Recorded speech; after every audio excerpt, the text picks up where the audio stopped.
ক্ষুদ্র ঋণ বা মাইক্রো ক্রেডিট নামটা শুনলেই মনে হয় দারিদ্র্য দূর করার একটা দারুণ উপায়, তাই না? কিন্তু আসলেই কি ছবিটা এত সুন্দর? এই ছোট ছোট ঋণগুলো কি লাখ লাখ মানুষের ভাগ্য বদলাচ্ছে, নাকি তাদের আরও গভীর এক ঋণের ফাঁদে ফেলে দিচ্ছে? চলুন আজ এই পুরো বিষয়টার গভীরে গিয়ে আসল চিত্রটা খুঁজে বের করার চেষ্টা করা যাক। ভাবুন তো একবার, একটা ছোট্ট ঋণ, আর তা দিয়েই বদলে যাবে একটা মানুষের জীবন। স্বপ্নটা কিন্তু অসাধারণ ছিল।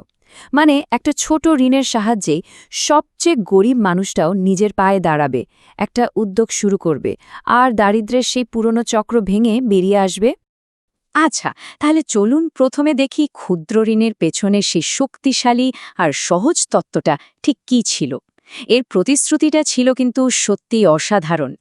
আর মজার ব্যাপার হলো, এর শুরু কিন্তু আমাদের এই বাংলাদেশেই। চিন্তা করে দেখুন, ভাবনাটা কতটা যুগান্তকারী ছিল। যাদের জন্য ব্যাংকের দরজা বন্ধ, ঠিক তাদের হাতেই পুঁজি তুলে দেওয়া, কোনো রকম জামানত বা গ্যারান্টি ছাড়াই। উদ্দেশ্য একটাই, আত্মকর্মসংস্থানের মাধ্যমে দারিদ্র্যকে জয় করা।